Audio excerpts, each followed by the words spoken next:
عید میلاد النبی نہیں مناتے، لیکن یوم پاکستان مناتے ہیں، آزادی پاکستان کا دن مناتے ہیں۔ تو میں اس کی وضاحت کرنا چاہتا ہوں کہ اس میں کوئی شک و شبہ نہیں ہے کہ اس کائنات کی تاریخ میں سب سے بڑا عظیم دن وہ تھا جس میں اللہ تبارک و تعالی نے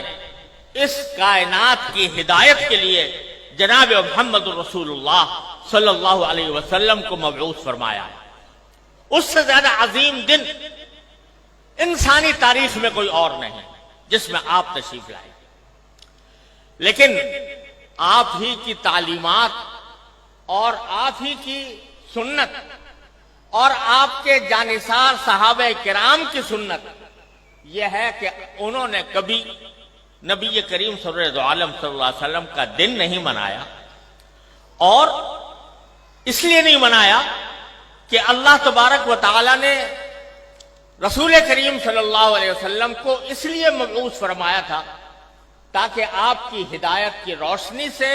یہ کائنات منور ہو اور لوگ آپ کی تعلیمات کی اتباع اور پیروی کریں۔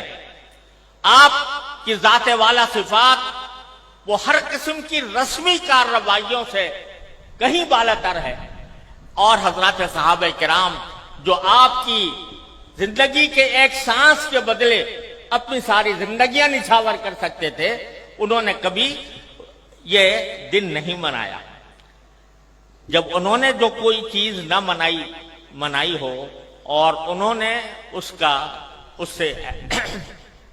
اعتراض کیا ہو اور اس کے بجائے ساری زندگی اتباع سنت کی کوشش کی ہو، اس کو اگر ہم منانا شروع کریں تو دین کے اندر ایک اضافہ ہوگا، دین کے احکام میں ایک اضافہ ہوگا، اور دین کے کام میں کوئی اضافہ وہ بدعت کہلاتا ہے۔ من احدث فی امرنا ھذا فہو رد، تو وہ بدعت بن جاتا ہے کیونکہ وہ ایک مذہبی معاملہ ہے۔ عید میلاد النبی مذہبی تقریب کے طور پر منائی جاتی ہے، مذہبی عید کے طور پر، عید کا نام اس کا رکھا گیا ہے، اور وہ مذہبی تقریب ہے، اور مذہبی تقریب اگر کوئی شخص مذہب کا حصہ سمجھ کر وہ بنائے گا تو دین میں ایک اضافہ ہوگا جس کا نام بدعت ہے۔ اس لیے ہمارے اکابر علماء کرام نے اس بنانے کا اہتمام نہیں کیا۔ جہاں تک یہ 14 اگست کا تعلق ہے، 14 اگست کے یوم آزادی کا تعلق ہے، یہ کوئی مذہبی تقریب نہیں ہے، یہ کوئی دینی اجتماع نہیں ہے، یہ دینی تقریب نہیں ہے، بلکہ یہ ملکی تقریب ہے، اور ملک کی آزادی کے طور پر، اس کے ایک نشان کے طور پر اس کو منایا جاتا ہے۔ کوئی شخص بھی جو اس کو منانے والا ہے وہ اس کو دین کا حصہ سمجھ کر نہیں مناتا،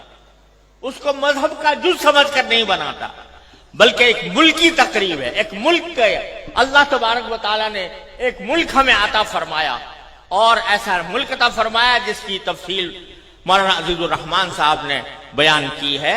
تو وہ ہم ایک ملک کی تقریب کے طور پر بناتے ہیں۔ بدعت اس وقت بنتی ہے کوئی چیز جو شریعت میں نہ ہو اور شریعت کا حصہ اس کو بنا دیا جائے،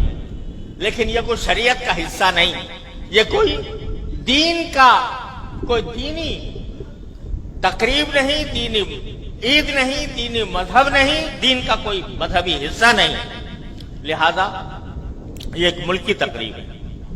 اور یہ ایسا ہے جیسے کہ اگر کوئی شخص اپنے گھر کے اندر کسی اپنے گھر کی تعمیر ہوئی اور اس تعمیر کے اوپر کوئی اجتماع کرے، کوئی دعوت کرے، تو یہ کوئی مذہب کی تقریب نہیں ہے، کوئی دین کی تقریب نہیں ہے۔ اسی طریقے سے ہم یوم آزادی پاکستان کا اس لیے مناتے ہیں کہ اللہ تبارک و تعالیٰ نے اپنے فضل و کرم سے یہ نعمت ہمیں عطا فرمائی تھی، اور ملکی تقریب کے طور پر اس کو